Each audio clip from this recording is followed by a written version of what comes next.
Olá, tudo bem? Sejam bem-vindos e bem-vindas para a nossa quinta aula de introdução às Sagradas Escrituras. Que bom que você continua aqui comigo nessas aulas. Que bom que você esteve caminhando comigo até aqui e que bom que você está aqui no Centro de Estudos São João 23. É muito bom saber que você está comigo. Eu peço licença para poder compartilhar com você a minha telinha. Só um minuto. Muito bem, só um minutinho. Eu acho que daqui a pouquinho vocês já conseguem ver a minha telinha aqui. Só um instantinho. Um instantezinho. Vamos lá. Aí, acho que agora vocês já estão vendo aqui a minha telinha. Só um minuto. Aqui. Então, vamos lá, então. Eu sou a Cida Marçal e essa é a nossa quinta aula de introdução às Sagradas Escrituras. Nossa quinta e última aula de introdução às Sagradas Escrituras.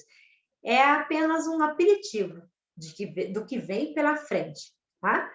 É apenas um aperitivo de tudo aquilo que vocês vão saborear no decorrer desses anos aqui no Centro de Estudos São João 23.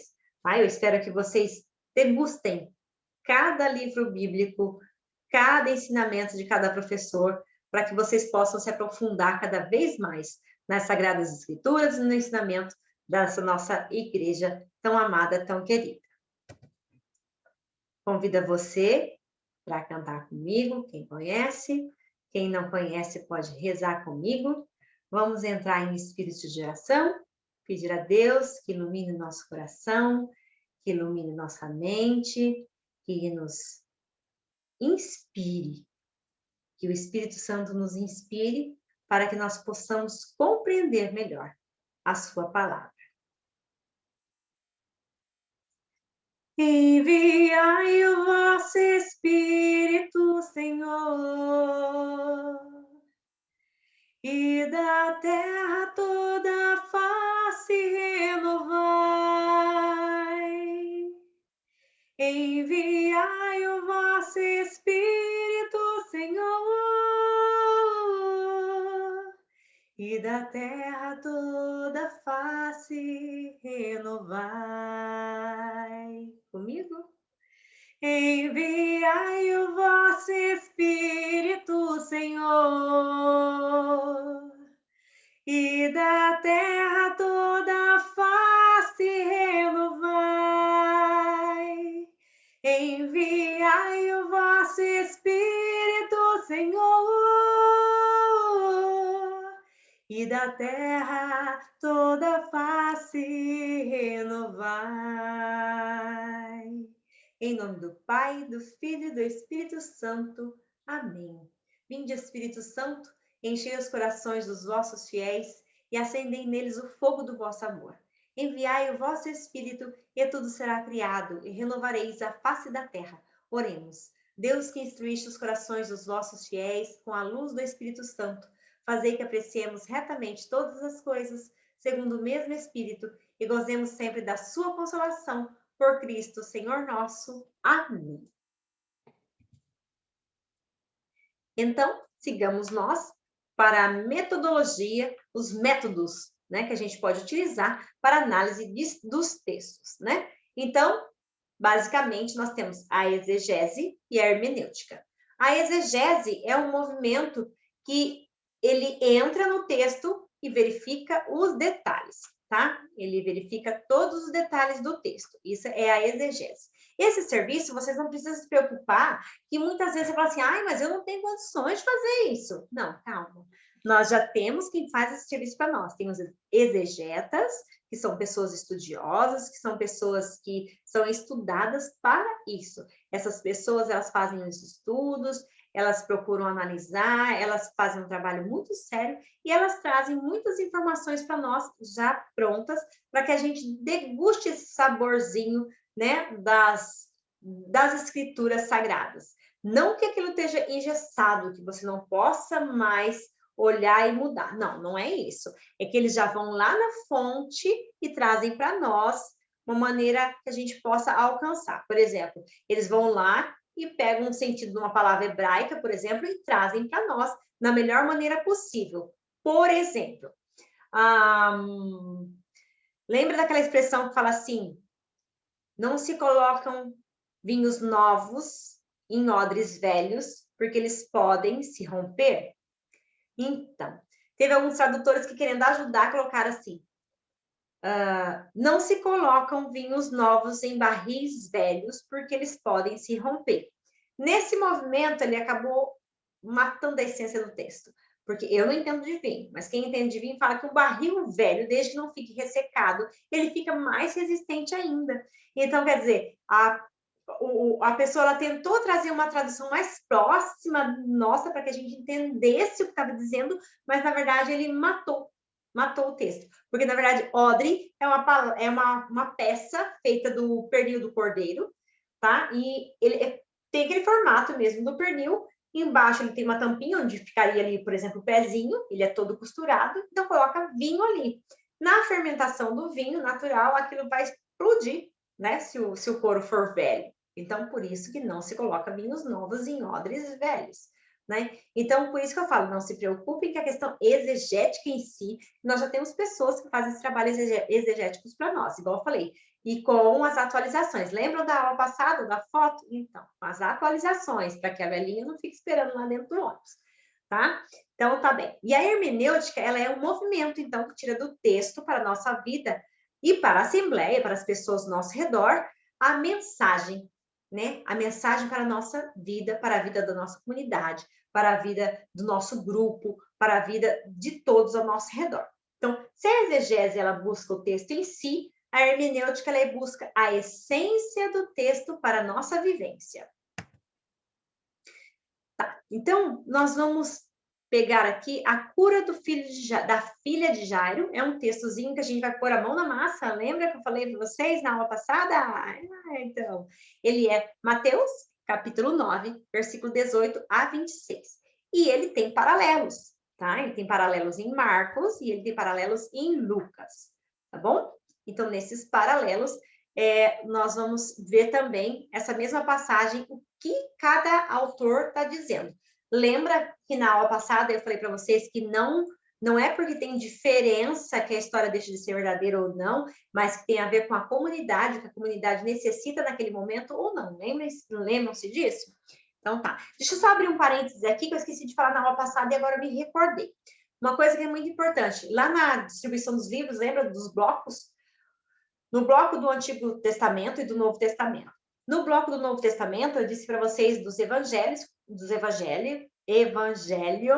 e disse para vocês também das cartas. É importante lembrar para vocês que não foi os evangelhos que foi escrito primeiro, tá, gente? As cartas foram escritas primeiro. Depois é que foram escritos os evangelhos.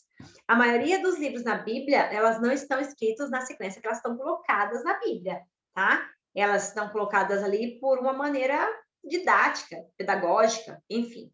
Mas não quer dizer que é uma sequência cronológica, tá? Então, antes de qualquer evangelista escrever a respeito de Jesus Cristo, São Paulo foi o primeiro que falou dele. Foi o primeiro que escreveu dele, a respeito dele, tá? Então, as primeiras escritas do Novo Testamento foram as cartas, tá? As cartas foram as primeiras.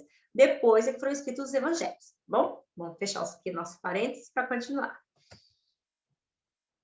Então, nós podemos fazer uma pré-exegese, que é o ponto de partida, e consiste na leitura do texto. Seria ideal se a gente pudesse usar textos originais, mas a gente sabe que isso não é possível, então deixa isso para os especialistas, né? Então, como nós não temos um texto que é original, mas a gente pode fazer exercício de 2 ou 3 versões de Bíblias para a gente poder fazer uma comparação. Igual essa história que eu te falei dos odres, né? Na Bíblia Ave Maria, se não me engano, ela vai estar, que é barris velhos, barris novos. Então, essa comparação é muito boa, essa comparação de versões de Bíblias diferentes, tá? Então, a pré-exegese, simplesmente ler o texto, sem tirar informação nenhuma, sem tirar nenhuma mensagem, nada. Simplesmente ler o texto, de modo que quando você fechar a sua Bíblia, você consiga me contar qual foi a história que você leu, tá? Então, você lê a história, fecha a sua Bíblia. Você consegue me contar a história? Não? Então, você abre a Bíblia de novo, lê outra vez, entenda de novo, fecha a sua Bíblia e me conta a história. Isso é uma leitura, quando a gente fala. Você lê de modo que você consiga me contar. Ai, mas é difícil. Não, não é difícil, não. A gente conta capítulo de novela, a gente conta série, como é que foi, a gente conta filme, como é que foi. É só questão de hábito, tá? É questão de hábito, é questão de a gente se acostumar, tá bom? Então, vamos começar a nos acostumar com as Sagradas Escrituras também. Vamos ler, né? Vamos ler e vamos começar a imaginar a cena na nossa cabeça para que a gente possa contar para as outras pessoas, tá? Então, uma análise literária do texto. O que é necessário? Delimitar o texto, ver textos paralelos, identificar recursos literários, repetição, palavra, tempo, local, identificar gênero literário e perceber o estilo do autor. Por exemplo, paralelos. Lembra que eu falei da filha de Jairo? Eu já falei que estava num evangelho, no outro, no outro. Então, quer dizer, já arrumei uma leitura que eu quero fazer e mais dois que são paralelos, tá? Aí, esse ponto aqui, nós vamos ver no decorrer da leitura que nós vamos fazer. Nós vamos procurar repetições de palavras, nós vamos observar tempo, nós vamos observar local, tá? Nós vamos ficar atento a essas questões. Delimitar o texto é ver de fato aonde esse texto começa e onde esse texto acaba. Muitas vezes uma leitura ela é grande, mas ela tem 2 ou 3 leituras dentro dela. Não quer dizer que ela não faça parte de uma leitura só. Ela é uma leitura só. Mas se a gente consegue desmembrar, é importante para a gente poder entender o contexto de cada história, tá?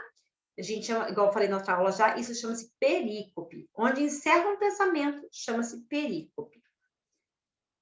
E é necessário, como eu já falei desde a primeira aula, você já deve estar enjoado de tanto ouvir falar, é necessário identificar o gênero literário, gente, é necessário identificar o gênero literário. Mas é necessário identificar o gênero literário. É fábula?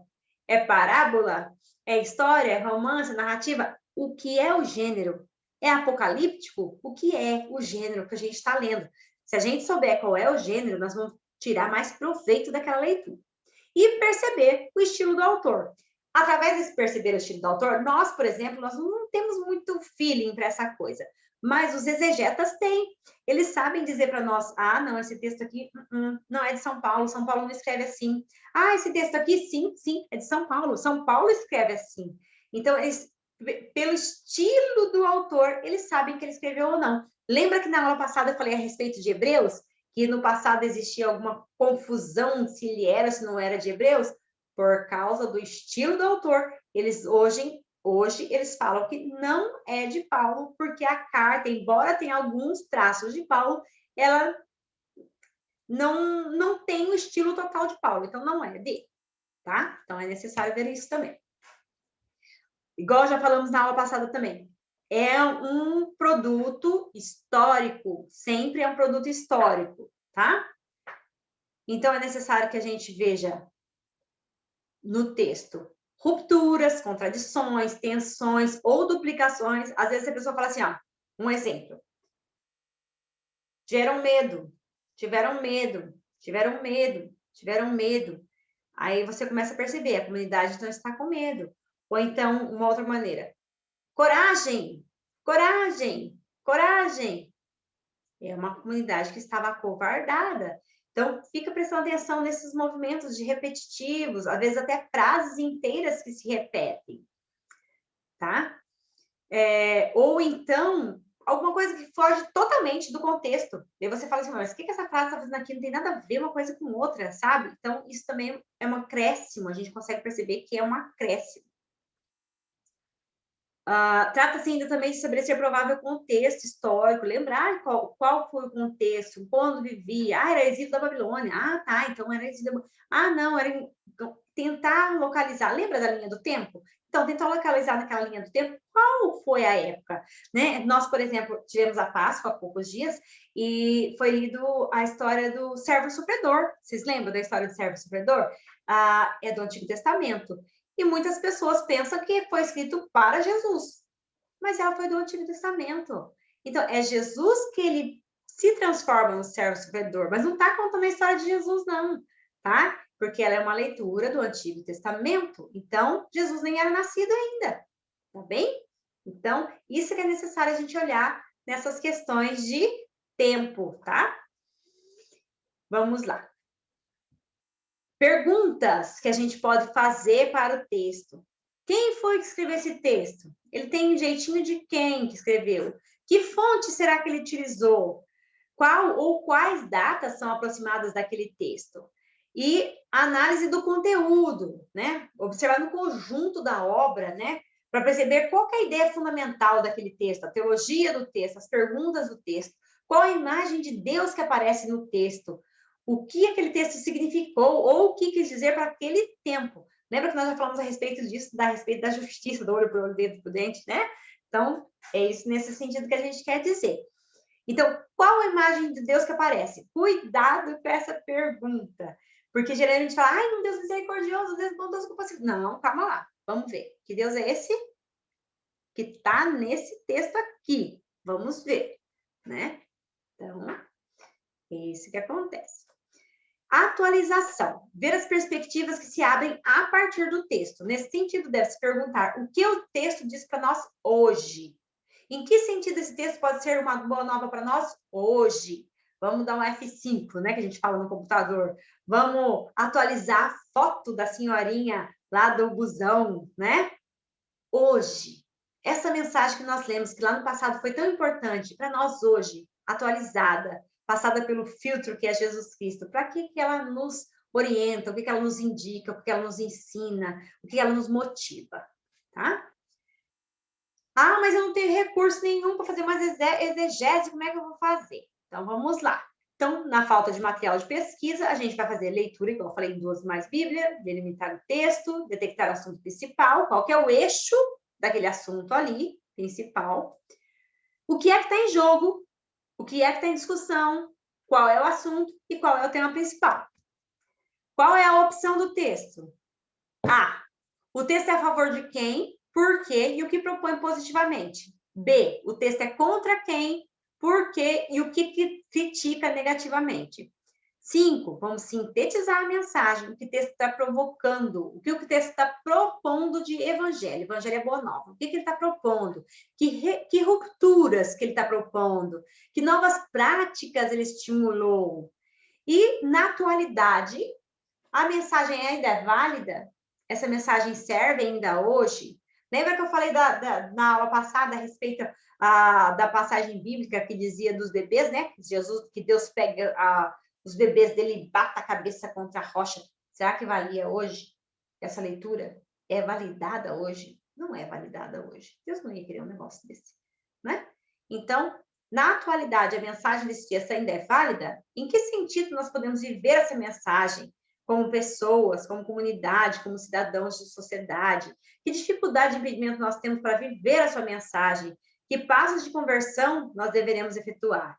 Aí você deve estar pensando assim, ah, tá, mas se essa leitura, então, de macetar a cabeça das crianças, então, não deve ser vista desse jeito, como é que deve ser? Nós podemos olhar que nós somos seres humanos. E que muitas vezes a gente deseja uma coisa que, na verdade, nós não podemos desejar como cristãos, né? Embora o nosso coração humano muitas vezes quer uma vingança, nós como seres humanos, como cristãos, seguidores de Cristo, nós não podemos aceitar, né? Então, como cristãos, eu não posso desejar a morte do inimigo.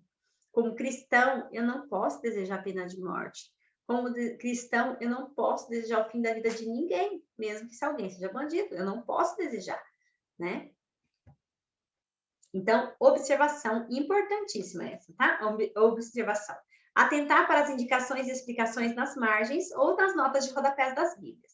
Os textos paralelos indicados também são importantes, porque eles ajudam a clarear, tá? A trazer um novo sentido a palavras e expressões. Geralmente, nas Bíblias tem o rodapé. Então, leia o texto corrido primeiro, leia outra vez se for preciso, até 3 vezes se for preciso. Ficou em dúvida de alguma coisa? Corre no rodapé, procura ler o que eles estão querendo te indicar, de repente te indica alguma coisa que você, tá, é isso, tá, bacana. Então, isso é importante. Depois, né, verifique em outras Bíblias a tradução, de repente uma outra é melhor. E o esquema simplificado de análise do texto. que é simples, esse é simples. Onde o texto foi escrito, quando foi escrito, quem aparece no texto. Em que condições vivem as pessoas, o que elas dizem, o que elas defendem, quais interesses, quais conflitos há no texto, qual é a face de Deus que aparece no texto e como ele se revela, e o que o texto diz para nós hoje. Isso aqui qualquer um pode fazer, não precisamos de muitas coisas não, né? Qualquer texto bíblico que nós pegarmos, nós podemos fazer isso aqui, né? Ah, mas eu não sei onde que ele acontece. Não, vamos lá. Sermão da Montanha. Onde o texto acontece? Na montanha. Quando ele acontece? Aí a gente tem que ver. Jesus estava vindo da onde e indo para onde, tá? Quem aparece no texto? Aparece Jesus, os discípulos dele na montanha, certo? Como viviam as pessoas? Viviam sofrendo porque elas corriam atrás de Jesus, porque elas dependiam de Jesus para alguma coisa, ou não, o que fazem, o que não fazem, né? Enfim, essa aqui, então, esse esquema simplificado do texto é o esquema que praticamente todos nós podemos fazer, porque está ao nosso alcance. Agora, mãos à obra, né? Vai lá, para aí o vídeo, busca sua Bíblia lá, por favor. Aqui tem um texto, você vai buscar o outro texto lá para mim, por favor, para a gente poder comparar. Dá uma pausa aí, vai lá buscar, menino. Vai lá buscar a Bíblia sua, para poder comparar aí comigo, por favor. Vai lá. Se você tiver uma Bíblia aí, que você possa servir de estudo, é bom que você já vai riscando, tá bom?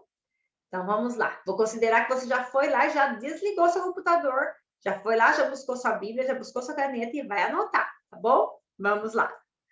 Então, tá. Primeiro texto que nós vamos ver é Mateus, capítulo 9, versículo 18 a 26.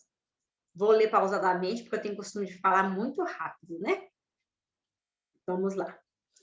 Enquanto Jesus estava falando, um chefe aproximou-se, inclinou-se profundamente diante dele e disse: Minha filha acaba de morrer, mas vem, impõe tua mão sobre ela e ela viverá. Jesus levantou-se e o seguiu junto com seus discípulos. Nisto, uma mulher que sofria de hemorragia há 12 anos veio por trás dele e tocou a barra do seu manto. Ela pensava consigo: se eu conseguir ao menos tocar o manto dele, ficarei curada. Jesus voltou-se e, ao vê-la, disse: Coragem, filha, a tua fé te salvou. E a mulher ficou curada a partir daquele instante. Chegando à casa do chefe, Jesus viu os tocadores de flauta e a multidão alvoroçada e disse: Retirai-vos, porque a menina não morreu, mas está dormindo. E começaram a caçoar dele. Quando a multidão foi afastada, Jesus entrou, tomou a menina pela mão e ela se levantou. Essa notícia espalhou-se por toda a região. Essa é a leitura. Então, agora colocando a mão na massa, como eu já falei, é necessário e importante, se não fosse outra época, se não fosse pandemia, né? Mas tenta fazer na sua casa, com o maridão, com o filhão, enfim, com a amiga que mora próximo, com máscara, né? Cuidado que a pandemia ainda tá aí, né? Olha que interessante, por isso que eu separei essas fotos para vocês, ó. Bíblias diferentes, ó, a caderninho de anotação para poder tirar uma dúvida. Um pensa de uma maneira, outro pensa de outra. Isso enriquece, isso é muito rico. Porque é uma coisa que às vezes eu não vejo, você vê. Uma coisa que eu vejo de um jeito, você vê de outro, e a outra pessoa vê de uma outra maneira, porque a palavra de Deus, ela é viva. Ela consegue mexer nos corações das pessoas. Uma coisa que eu consigo ver de uma maneira, a pessoa vê de outra porque o tempo dela é outro. A vivência dela hoje é outra vivência, certo? Então, vamos no primeiro passo, delimitar o texto, tá? Então, Mateus 9, 18 a 26. Então, aqui é o nosso texto, certo? E vamos delimitar o texto, olha aqui. Percebam, nós podemos tranquilamente, se nós queremos a cura da filha de Jairo, né? Nós podemos tranquilamente pular do versículo 19 para o versículo 24. Concordam comigo? Olha lá, Jesus levantou-se e o seguiu junto com seus discípulos. E disse, tá aqui. Chegando à casa do chefe, desculpa, ficou fora do lugar aqui, ó. Chegando à casa do chefe, Jesus viu os tocadores de flauta e a multidão alvoroçada, né? Então, quer dizer, o 20, 21 e 22, eles já estão contando outra história. Vamos ler comigo? 20, 21 e 22. Nisto, uma mulher que sofria hemorragia há 12 anos veio por trás dele e tocou a barra do seu manto. Ela pensava consigo: se eu conseguir ao menos tocar no manto dele, ficarei curada. Jesus voltou-se ao vê-la e disse: coragem, filha, a tua fé te salvou. E a mulher ficou curada a partir daquele instante. Então, vocês percebam, né, que é uma história e uma outra história no meio, como se fosse isso daqui, ó, né? Então, a história da filha de Jairo e da mulher hemorroísa, ela está no meio dela, certo? Então, nós delimitamos o texto. Tem duas histórias juntas. Vamos ver o texto em paralelo? Então, aqui está o texto de Marcos, também está separado. Percebam que o Marcos já escreve mais, olha só, o tanto que ele escreveu, né? Ele escreveu bem mais, né? E delimitamos aqui, então, a parte também da mulher hemorroísa, certo? Vamos lá, o outro texto em paralelo, e vamos também, também delimitamos o texto. Então, se colocarmos em colunas, nós vamos perceber bem a diferença dos três. Essa parte nós podemos fazer todas juntas. Identificar o recurso literário, identificar o gênero literário e perceber o estilo do autor, tá? Então, ó, gênero literário nós estamos percebendo já que é uma narrativa. Nós já conseguimos perceber. Tá sendo narrado um fato. Está sendo narrado o fato da filha do Jairo ter morrido e está sendo narrado o fato da mulher hemorroísa, né? Então, são dois fatos narrativos. Identificar os recursos literários. Vamos ver se repete alguma coisa. Vamos ver se está passando alguma pista para nós, vamos perceber o estilo dos autores. E aqui eu vou tentar mostrar para vocês os três textos juntos, para a gente começar a perceber os autores. Que se for um autor só, de repente a gente não consegue perceber assim, numa aula principalmente virtual, né? Então vamos tentar com os três juntos para a gente perceber a diferença, tá bom? Vou colocar aqui os três textos juntos e vamos acompanhar comigo, tá? Então, eu já tirei da história de Jairo, já tirei a história da mulher hemorroísa. Então, já grudou os textos, certo? Então, vamos lá. Mateus, Marcos e... Deixa eu só tirar aqui que ele está me atrapalhando. Opa, perdão. E Lucas. Vamos lá, então. Começando, tá bom? Vamos ler um de cada vez. Primeiro, segundo e terceiro, igual está aqui mesmo. Enquanto Jesus falava, um chefe aproximou-se, inclinou-se profundamente diante dele e disse-lhe: minha filha acaba de morrer. Esse foi o texto que nós lemos. Então, esse aqui não precisa ficar lendo inteiro, porque nós já lemos ele. Agora, aqui, nós vamos perceber aquelas questões, os detalhes. Olha, Jesus passou novamente para outra margem. Jesus passou novamente para outra margem. Então, quer dizer que Jesus estava na outra margem, voltou e passou novamente para outra margem. Então, foi um movimento, né? Percebam isso. E uma grande multidão se ajuntou ao seu redor. Ele estava à beira-mar. Tá? Isso não fala no primeiro autor. No primeiro autor não fala onde ele estava, ó. Enquanto Jesus estava falando, mas não fala onde que Jesus estava falando, certo? Veio então um dos chefes da sinagoga, chamado Jairo, e caiu-lhe aos pés. Aqui ele está falando que ele inclinou-se profundamente, não fala que ele caiu-lhe aos pés, né? E suplicava insistentemente: minha filha está nas últimas. Aqui já fala que a filha dele já tinha morrido. Minha filha acaba de morrer. Mas o pedido é igual: vem, impõe a mão, vem, impõe a mão sobre ela para que fique curada e viva, certo? Aqui, na outra leitura, nós vamos ver a mesma coisa. À sua volta, Jesus foi recebido por uma multidão que o esperava. O chefe da sinagoga foi ao seu encontro, lançou-se aos pés e rogou que fosse a sua casa. Aqui já mostra uma localização. Lucas, ele fala da casa, rogou que fosse a casa. Nos outros não fala da casa, né? Aqui já fala do detalhe da casa. E aí ele explica, porque tinha uma única filha. Esse detalhe, os outros dois também não dizem. Aqui em Marcos, ele fala o carinho que ele tem, né? Porque ele não fala minha filha, minha filhinha, né? Minha filhinha. Então, ele fala o detalhe do carinho, né? Minha filhinha. E aqui fala, porque tinha uma filha única de uns 12 anos. Quantos anos que a mulher hemorroísa estava sangrando, gente? 12 anos, né? Então, vocês percebam que esse 12 anos ele já está se repetindo. Então, é uma coisa importante da gente ver, tá? No texto, 12 anos, lembra que eu tirei o texto da mulher hemorroísa? Também estava falando 12 anos, né? Então, isso é muito importante. Outra coisa que é importante para cada comunidade. Jesus levantou-se e o seguiu. Jesus que foi atrás de Jairo para Mateus, junto com os seus discípulos, tá? Com os discípulos, somente discípulos. Para Marcos, Jesus foi com ele e uma grande multidão acompanhava e apertava de todos os lados. Para Lucas, né? Jesus dirigiu-se para lá, ele não fala se foi Jairo na frente ou não, e ele estava sendo comprimido também pelo povo, né? Chegando na casa do chefe, Jesus viu os tocadores de flauta e a multidão alvoroçada. Esse é um ponto que para nós, assim, para nós não faz muito sentido. Talvez faria sentido, assim, se a gente imaginar que alguns velórios hoje em dia se toca violinos, né? Então, poderia ser isso, vamos dizer assim, mas eu também não sei dizer.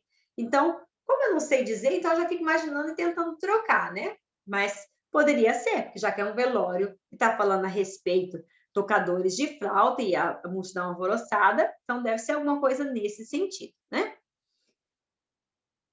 Então, vamos lá. Enquanto ainda estavam falando, chegaram alguns da casa do chefe da sinagoga dizendo, tua filha morreu. Nesse texto aqui, lembra? Os empregados do Jairo que vem e avisa Jesus que ele morreu. Jesus não chegou na casa ainda para saber que morreu. Os chefes que vêm e avisam. Jesus ouviu a notícia e disse ao chefe da sinagoga, não tenhas medo, somente crê. Lembra que eu falei da importância do não tenhas medo? Não tenhas medo, coragem, lembre? Então, isso aqui é muito necessário. E aqui também, ó, enquanto ainda falavam, veio alguém e disse ao chefe da sinagoga, tua filha acaba de morrer, não incomodes mais o mestre. Você perceba que isso aqui só está escrito aqui também, não incomode mais o mestre. Olha que discípulo esse, né? Tá vendo o sofrimento da pessoa e fala para não incomodar o mestre. Bom, vamos lá. Jesus ouviu e disse a Jairo, não temas, crê somente, né?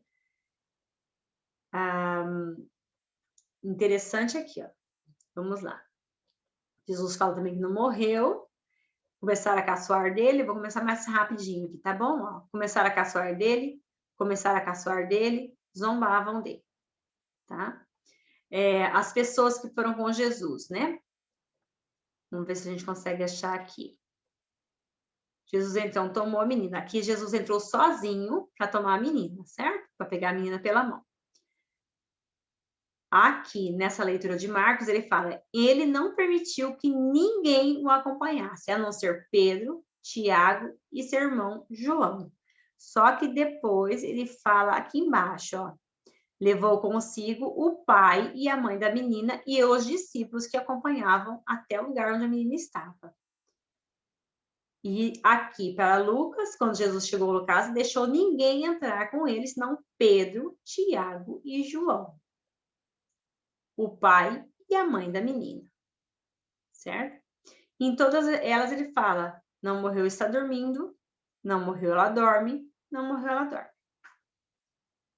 Jesus entrou, tomou a menina pela mão, pegou a menina pela mão, e disse em alta voz, levanta-te. Interessante que Jesus, o pedido do Jairo foi, impõe ali as mãos, né? E Jesus toma a menina pela mão. A menina se levantou,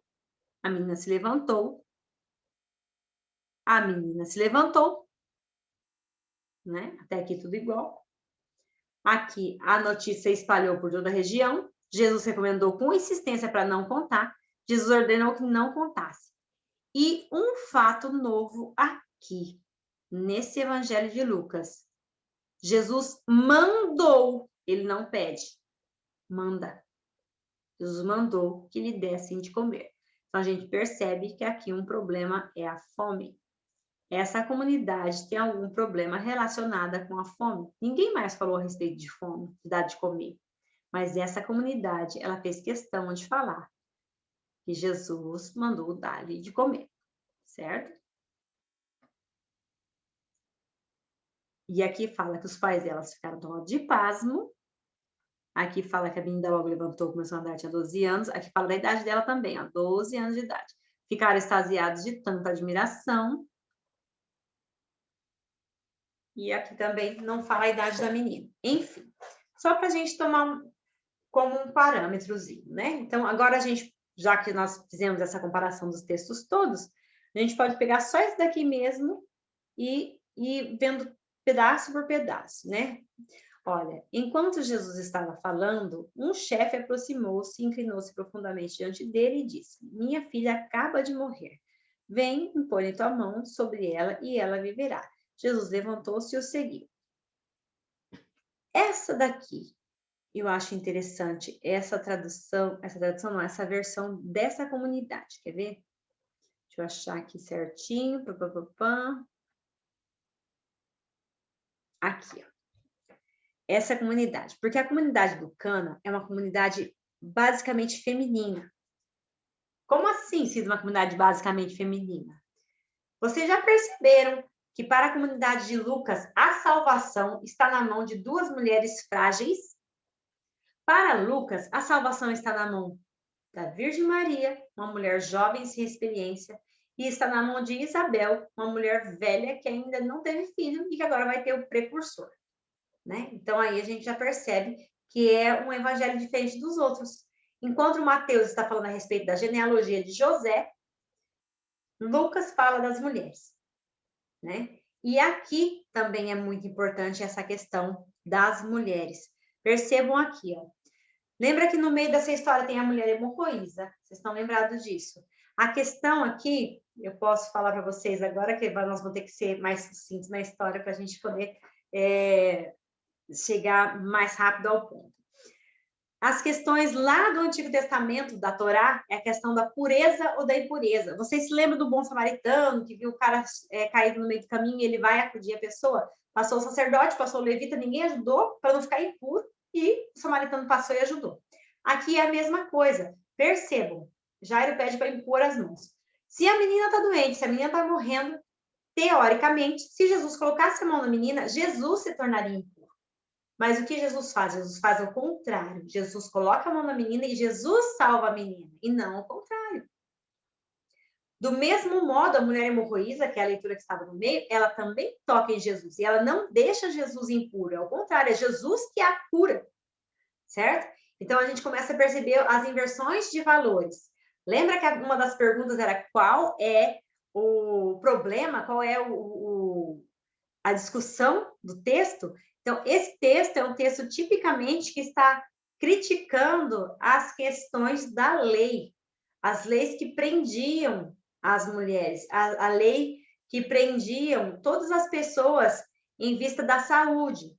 Vocês tentam imaginar, pela lei da pureza e da impureza, quando uma mulher estava menstruada, ela não podia pegar em ninguém, não podia tocar em ninguém, não podia... Se ela sentasse num banquinho, ninguém poderia sentar mais naquele banquinho, porque aquele banquinho estaria impuro. Mesmo que ela limpasse, mas era no período dela, estava impuro aquele banquinho. Aí depois ela deveria ir lá no templo, pagar uma oferta para se purificar e voltar para casa. Quer dizer, no mês que vem ela tinha do mesmo jeito. E esse se purificar era pago, dinheiro e caro.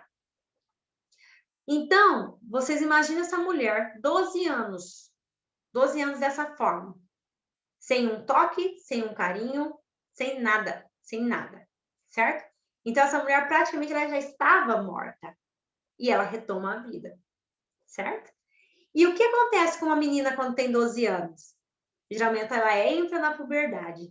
E ela entra na puberdade, ela já começa a menstruar também. Então, o que acontece? Essa menina começa a morrer. Ela vai começar a morrer também. Porque ela vai passar por todo esse processo doloroso do impuro, todo esse processo doloroso de ter que pagar para se purificar, e, enfim, de não ter contato mais da família, porque daí, se ela estiver menstruada, ela não pode ter contato com mãe, com irmão, não pode ter contato com ninguém, ela se torna impura. Então, todo esse contexto, ele gira em torno da lei da pureza e da impureza, certo? Por exemplo, as pessoas ali querendo tocar em Jesus, deixaria Jesus impuro. E Jesus vem mostrar ao contrário, que Jesus não fica impuro. É o contrário, as pessoas que tocam nele, que ficam puras, que ficam livres, que ficam curadas, tá? Então, aqui a gente percebe, igual eu falei, né? Essas questões de comunidades. Ah, mas os textos são diferentes. A essência do texto é a mesma. É a mesma essência do texto. A essência de que a menina, filha do Jairo, ela estava para morrer, ou seja, ela ia se tornar uma mocinha, ia começar a sofrer essa questão da lei na pele, do deixar de ser tocada pela sua própria mãe, deixar de ser acariciada pela sua mãe, deixar de ser criança, deixar de brincar, enfim, ia começar a morrer para a vida, né? E a mulher hemorroísa, que também já havia deixado de morrer há 12 anos. 12 anos da menina, 12 anos da mulher hemorroísa. Uma que estava morta há 12 anos e uma que começaria a morrer a partir dos 12 anos, né? Então, toda essa questão é a lei do puro e a lei do impuro. Jesus não poderia jamais tocar numa pessoa morta. Quem toca numa pessoa morta se torna impuro. Precisava pagar para o templo para que ele se purificasse. Conseguem perceber por que mataram Jesus? Se o templo precisava do dinheiro para purificar as pessoas, de repente aparece um maluco e fala assim que não precisa. Agora eu libero de todos os pecados. Não precisa ir no templo pagar nada. Eles matam Jesus, com certeza. Matam Jesus porque Jesus está acabando com o negócio rentável deles. Porque ser pecador era um negócio rentável. Quem que não ia ser pecador? Imagina umas famílias numerosas como haviam, quantas mulheres se tinha numa casa, quanto se pagava para que aquelas mulheres ficassem purificadas. As próprias profissões deixavam as pessoas impuras. Por exemplo, quem mexia com animais ficava impuro, quem cortava cabelos ficava impuro, né? Então, várias profissões por si já se tornava impuro. E quem tornava impuro não podia ir no templo, não podia rezar, não podia estar junto com os demais no templo.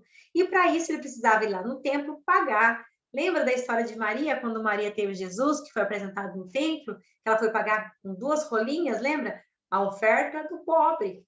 Porque se é menino, era 40 dias, mas se fosse menino, era o dobro, né? Então, percebam como que a questão do lei do puro e do impuro, ela pesava sobre as pessoas, né? Então, todo esse contraste dos dois textos é isso. Não quer mostrar que um contou diferente do outro. Não, a essência do texto é a mesma. A essência do texto é da vida sobre a morte. É Jesus que rompe todas essas questões de morte e transforma em vida.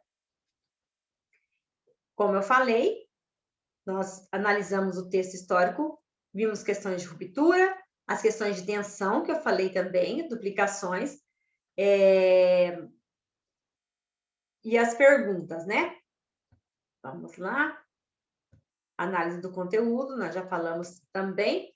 Análise do conteúdo, nós já observamos o que o texto, no seu conjunto, parece perceber a ideia fundamental do texto. A teologia do texto, qual que é a teologia do texto? Perguntas, qual é a imagem de Deus que aparece no texto? Agora eu pergunto para você, está em casa. Que imagem de Deus que aparece nesse texto aí? O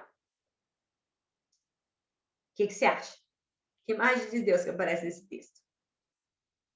Vamos pensar. Né? Nós podemos dizer que nós temos 2 momentos certinhos, de um Deus e de outro Deus.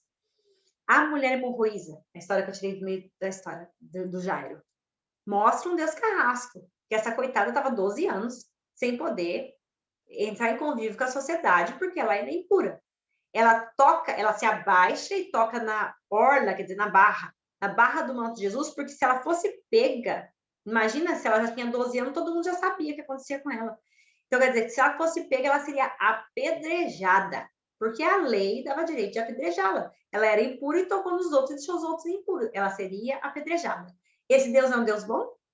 Não é um Deus bom. Esse Deus é um Deus carrasco. É um Deus que põe a lei acima da vida. Né? A vida está aqui, a lei ficou acima dela. Mas, com a presença de Jesus, ele faz isso daqui. Ele põe a vida acima da lei. Né? Então, Jesus, ele rompe com essa questão do puro e do impuro, e ele passa a vida acima da lei. A vida que importa em vista da lei. E na atualização, né? Ver quais perspectivas que se abrem, vamos perguntar, então, o que o texto diz para nós hoje? Em que sentido esse texto pode ser uma boa nova para nós hoje? Então, se essa parte da análise do texto é uma questão que é de lá, daquela época, a gente tem que ficar cuidando, senão a gente quer falar daqui, mas não é daqui, é de lá. E depois na atualização, sim, que é a realidade aqui. Que perspectiva que a gente abre hoje? Será que hoje existe muito fundamentalismo em nossas igrejas ainda? Será que existe muito... A lei ainda está muito acima da vida? Ou será que a vida está acima da lei? Ou será que isso não existe? Está tudo igual, nivelado. Mas se estiver nivelado, também está errado. A lei tem que estar abaixo da vida. A vida tem que estar acima da lei.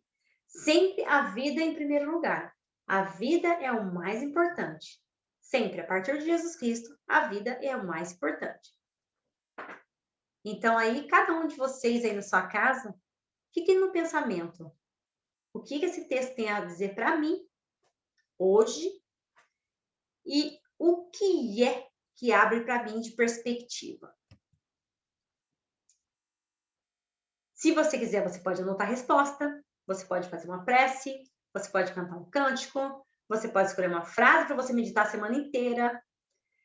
Enfim, você conclui esse momento de estudo e de oração ao mesmo tempo. Porque quando a gente estuda as Sagradas Escrituras, a gente também está rezando. Há uma maneira diferente de rezar, mas a gente também está rezando. Porque a gente percebe como que ela foi construída, essa história. Vivida, sentida, né? Mostra as dores do povo, mostra as dores das pessoas, como as pessoas sofriam também para viver em sociedade, né? Vamos treinar, então? Agora, vocês já viram como eu já fiz com a filha de Jairo. Então, esse daqui eu vou deixar para vocês fazerem tarefinha aí para casa, para vocês treinarem, tá? Nisto, uma mulher que sofria de hemorragia há 12 anos veio por detrás dele e tocou a barra do seu manto. Ela pensava consigo, se eu conseguir ao menos tocar no manto dele, eu ficarei curada. Jesus voltou-se ao vê-la, disse, coragem, filha, a tua fé te salvou. A mulher ficou curada a partir daquele instante. Então, esse textozinho não vale nota nem nada disso, não, viu, gente? É para vocês treinarem e saberem. Mas vocês podem mandar para mim, por favor, tá? Então, o que eu quero de vocês? Eu quero que vocês escrevam para mim onde aconteceu a cena, quando aconteceu a cena, quem aparece no texto, em que condições vivem as pessoas, o que é que fazem, o que é que dizem, que interesse defendem. Tem conflito nesse texto? Quais são os conflitos? Qual é a face de Deus que aparece no texto? Como que esse Deus se revela? E o que esse texto diz para nós hoje? Essa é uma análise simplificada. Se você quiser, aí você pode fazer uma exegese mais científica também, tá? Você pode pegar e fazer essa também. Que, na verdade, praticamente você vai concluir a simplificada. Leitura de 2 ou mais traduções da Bíblia, delimitar o texto, ver onde ele começa, onde ele termina. Na verdade, vocês nem vão precisar fazer, porque eu já delimitei para vocês, ele já está delimitado. Detectar o assunto principal, qual é o eixo desse assunto? O que é que está em jogo? Qual é a discussão nessa história? Qual é o assunto? Qual é o tema principal? E qual é a opção do texto? Ele é a favor de quem? Por quê? O que propõe? O texto é contra quem? E o porquê? E o que propõe? O que ele está criticando? E sintetizar, resumir a mensagem. O que o texto está propondo como uma boa nova, como um evangelho? Que rupturas ele provocou? Que novas práticas ele estimulou? Estimulou alguma prática nova na nossa vida? E na atualidade, esse texto ainda é válido? Em que sentido nós podemos viver essa mensagem em nossa vida? Como pessoas, como comunidade, como cidadãos, em sociedade? E que dificuldade, o que nos atrapalha de vivermos essa mensagem? Que passos nós precisamos dar para ter conversão? E aquela mensagem que eu já falei para vocês anteriormente, presta atenção no rodapé da sua Bíblia, dá uma olhadinha lá, vê o que ele está explicando. De repente, uma Bíblia explica de um jeito, outra Bíblia explica de outro, e isso vai clareando as nossas ideias, tá bom? Todos os textos podem ser analisados. Praticamente todos os textos da Bíblia, todos podem ser analisados. Que conselho que eu dou? Use sempre os óculos da fé. Os óculos da fé, eles vão deixar que você vê a essência do texto e não só as palavras do texto. Lembre-se que o mais importante é a mensagem do texto. Lembra do raio-x. Você não pode olhar só a foto, você tem que olhar o raio-x lá dentro. Como é que tá essas fraturas desse texto? O que lá dentro esse povo estava sofrendo, né? Isso que é mais importante da gente perceber. Então, essa foi uma breve introdução das Sagradas Escrituras. No decorrer das aulas, dos livros que vocês vão estudar, vão surgir outras dúvidas também, tá? Fiquem tranquilos, mas elas vão sendo sanadas de acordo com o passar do tempo, tá bom? E vocês vão ter disciplinas específicas, como História de Israel, vocês vão passar todos os blocos da Bíblia também, tá bom? E eu peço para vocês, sempre, estejam atentos ao gênero literário. Toda vez que você abrir uma Bíblia e for ler alguma coisa, fala, professora Cida Marçal falou, fica atento ao gênero literário. Atentos ao gênero literário, tá? E como um conselho importante também, manuseie a sua Bíblia, tá? Manuseie a sua Bíblia, crie intimidade com ela, leia as instruções dos livros, perceba algo novo. A Bíblia sempre traz mensagem nova, mesmo que você leia a mensagem todo santo dia, a mesma mensagem, ela te traz coisas novas, porque a palavra de Deus, ela é viva e eficaz, como dizem em Hebreus, é mais penetrante do que uma espada de dois gumes, ela separa a alma, as junturas e as medulas, ela penetra, tá? Ela penetra. E lembre-se, ler o texto sem perceber o contexto pode virar pretexto para justificar qualquer situação que não é a verdadeira mensagem de Deus. Lembre da aula passada que eu falei, tudo posso naquele que me fortalece. Posso o quê? O que é que eu posso? Eu posso ajudar o pobre, porque Deus me fortalece. Eu posso tentar ser justo, porque Deus me fortalece. Ou eu posso matar, porque Deus me fortalece. Eu posso corromper as pessoas, porque Deus me fortalece. Então, cuidado com as frases de texto sem contexto que viram pretexto, tá bom? Então, muito obrigada pela companhia. Fiquem com Deus. Precisando de alguma coisa, estou sempre à disposição, tá bem? Me coloco, como eu já falei nas outras vezes, para sanar alguma dúvida que vocês tenham. Entre em contato comigo pelo WhatsApp, se for necessário. Eu não tenho condições de responder para vocês, às vezes, na hora, mas eu me coloco à disposição para responder assim que for possível, tá bom? Beijo no coração de cada um de vocês. Fiquem com Deus e até a próxima. Muito obrigada.